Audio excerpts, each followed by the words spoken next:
کہ ہم نے اس کو امان دے دی ہے، یعنی اس کو کوئی قتل نہیں کرے گا۔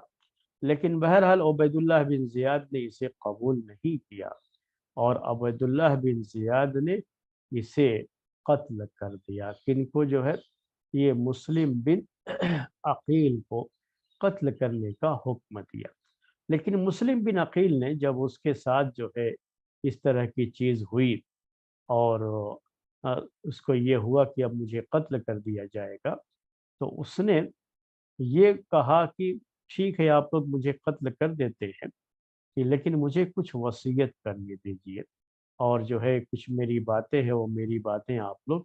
پہنچوا دیجیے۔ تو اس میں سے ایک بات انہوں نے یہ ذکر کی کہ آپ کسی طریقے سے حسین رضی اللہ تعالیٰ عنہ کے پاس میرا یہ پیغام پہنچوا دیجیے کہ وہ وہاں سے یہاں کوفہ نہ آئیں۔ یہاں کے حالات اب پہلے جیسے نہیں ہیں، اور یہ ہمارے ساتھ جو کچھ بھی ہوا ہے اس کی پوری خبر ان کو پہنچا دی جائے کہ اب ہم گرفتار کر لیے گئے ہیں، وہ بھی یہاں آئیں گے تو ان کے ساتھ بھی یہی سلوک کیا جائے گا، اس لیے وہ واپس ہو جائے، اگر کہیں راستے میں ہے تو واپس ہو جائے۔ بہرحال تو انہوں نے یہ خط بھی جو ہے یہ پیغام بھیجنے کے لیے کہا، اور مسلم بن عقیل کو بہرحال قتل کر دیا گیا۔ اس کے بعد ہانی بن عروہ کو بھی قتل کر دیا گیا، اور جتنے بھی ان لوگوں کا ساتھ دینے والے لوگ تھے، جس کو بھی جیسا موقع ملا اس کے لحاظ سے اسے قتل کر دیا گیا۔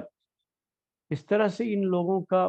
قلع قمع کر دیا گیا، یعنی ان لوگوں کو پورے طریقے سے ختم کر دیا گیا، چاہے وہ مسلم بن عقیل ہوں، ہانی بن عروہ ہوں، یا ان کا ساتھ دینے والے جو لوگ بھی تھے، ان سب کے ساتھ اتنا سختی کے ساتھ برتاؤ کیا گیا کہ آگے جا کر کے اب کوئی اس طرح کی کوئی جرأت نہ کرے کہ خلیفہ کے خلاف کسی طرح کی کوئی بغاوت کے بارے میں کوئی بات سوچے۔ اس کے لیے یہ پوری چیزیں کر دی گئی۔